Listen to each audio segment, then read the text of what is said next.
Welcome to the show. Here we go. We're continuing The Military Effect, the book by Scott Manthorne. Today's guest is actually chapter 27 of the book, chapter 27 on page 92, Mark Zinno. Mark is a brilliant guy. You're going to see he's very low energy. Of course, I'm kidding. He's a very articulate speaker. He's used to the media. He works in the media, sports media to be exact. He's also very involved in the sports betting industry in a variety of different ways. And he'll explain and perhaps disabuse some ideas that you might have about that industry. He's quite effective at communicating his thoughts. He has a lot of great ideas about leadership. He has been battle tested, so to speak, joined the Army Reserve before 9/11 and has served in the critical years of transformation of the services since then. He talks specifically about transformational versus transactional types of leadership. And I think you'll find him highly entertaining and highly informative. I know I did. And here we go. Mark Zinno. Mark Zinno, welcome to the show. Good to have you here. Gene, great to be with you. Thank you so much for being for having me. Well, we're all here because of Scott Manthorne's book, The Military Effect. Tell the audience how you connected with Scott. Yeah, I had a friend who knew of Scott's work, and to be honest with you, I don't even know. I'm not 100% sure how he knew of Scott's work, but regardless, he had mentioned that I was in the military, and that he had mentioned to him that, it was a guy who's been serving for a long time, and that it might have an interesting story. That was one that Scott wanted to share in his book, and Scott reached out to me and asked me if I was interested. We had a quick, initial phone conversation, 20, 30-minute phone conversation for him to gauge whether sort of I fit with the profile of what he was looking for. And lo and behold, it was a match. So I was very grateful for Scott for the opportunity, very grateful to share my story in a different platform. And certainly think that, my name up there with all the other great, people that have been in this book and all the accomplished people that have been in this book certainly is a humbling experience because all those stories, that you're going to read in this book are they're just incredible. Each one is its own unique version of the individual's life, but it's also, a unique version of their military experience. And that's one of the great things the military provides is that experience is different for everybody. So that's part of what I sort of try to relate on my Hazard Ground podcast that I do about, firsthand accounts of combat and survival. Everybody's experience in combat is different. You and I could be side by side in a combat environment and we'll have two totally separate experiences, even though we're seeing the same thing because your body reacts to senses different than mine does. And what, gets you excited might not get me excited or vice versa. So there's a lot of that the human experience that takes part in this whole thing. And I think Scott does a great job of bringing that to light. That's a great overview there, and we're gonna get to some of that military service that you talk about. I have my copy of the book here, just arrived a day or so ago, and I'm sure you're thrilled that it's organized by first name, so that you're not at the end of the book as somebody with the last name Zinno. But um, uh, I'm excited to read your chapter. No, I mean, look, I think that um, what I could offer to Scott and the book and the readers of the book, was a perspective of somebody who, has had a wide diversity of experiences in their life, and you bring all that together and you get a sense of, that all those wide experiences played a role in my combat experience and my military experience and helped craft a lot of that. I mean, it's funny how they all feed into each other. Your civilian experiences in life and what you grew up and how you grew up sort of lead you into the military, and then your military, life starts to give back to your civilian life as you go deeper in the military. As I've done more and more assignments and been challenged more and more, I have been able to take a lot of those experiences and put them back into my civilian life. As a matter of fact, just earlier this week, as we sit here and record this, I just passed my 25-year anniversary of being commissioned. So I've officially hit a quarter of a century in the military. And I've been in my life, I've been in uniform more of my life than I've been out of it. I don't know an adult life without putting that uniform on. So it is a little bit unnerving as it starts to wind down and come to an end. But, I was reflecting a lot on, in 25 years, all the lessons that I've learned in leadership and the things that I've learned along the way in the military have made me a better father. They've made me a better parent. They've made me a better coworker. They've allowed me to to be more successful in my civilian career because of the foundation that the military gave me. So my parents gave me a foundation, my family gave me a foundation on the way in, and the military has given me the foundation on the way out.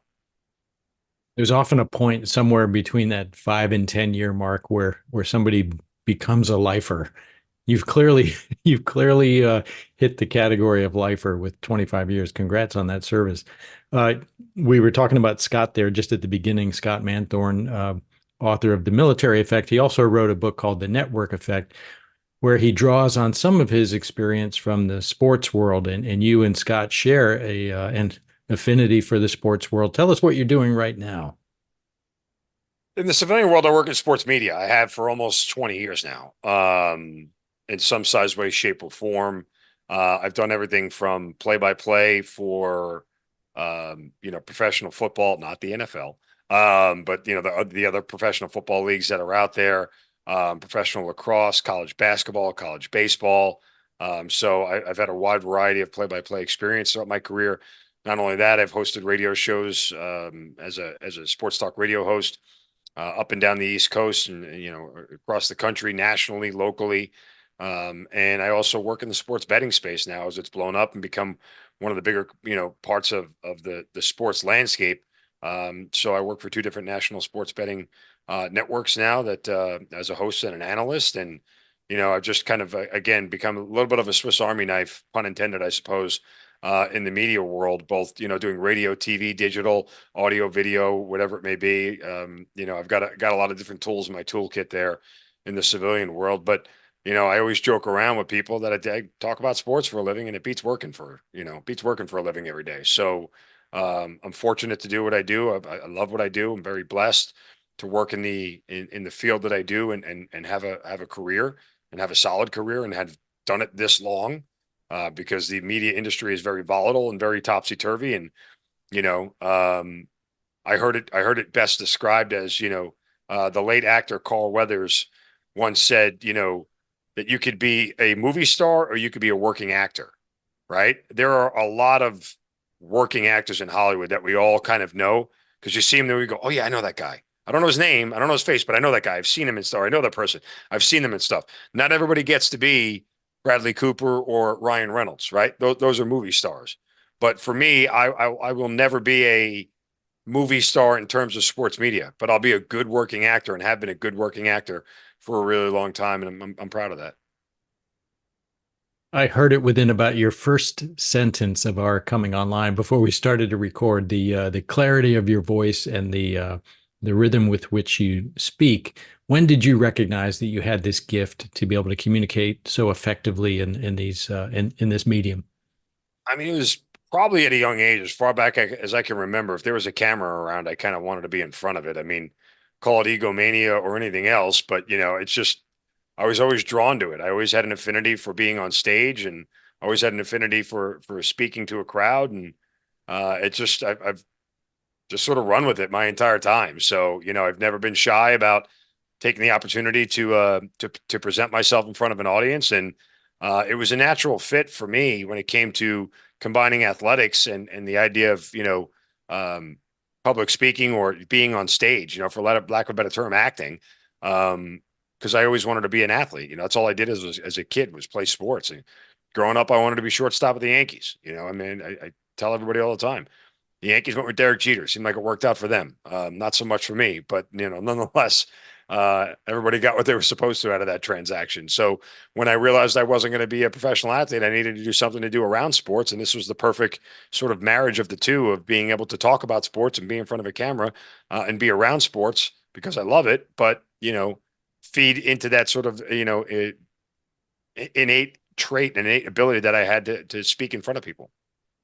So, as the professional communicator that you are, can you give us some tips of what have you found really works in terms of having a message resonate with an audience, or how do you are there some things that you fall back on maybe as tricks of the trade or tools that are at your disposal that you use regularly in communicating so effectively?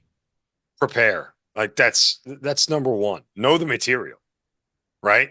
I can always tell when I watch somebody how well they know the material.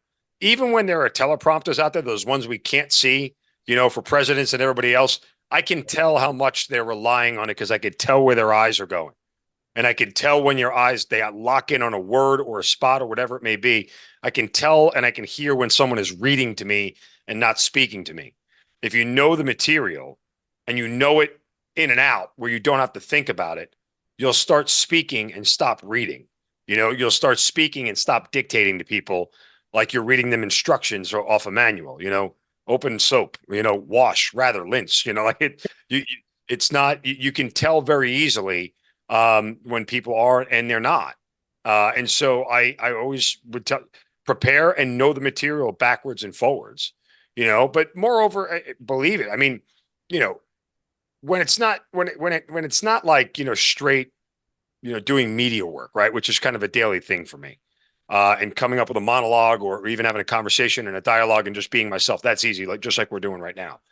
But in the times of my career in the military, when I've been asked to give a speech or I've had to give a speech, I can tell you, I have never once written anything down. There was only one time I actually wrote a speech, and that was when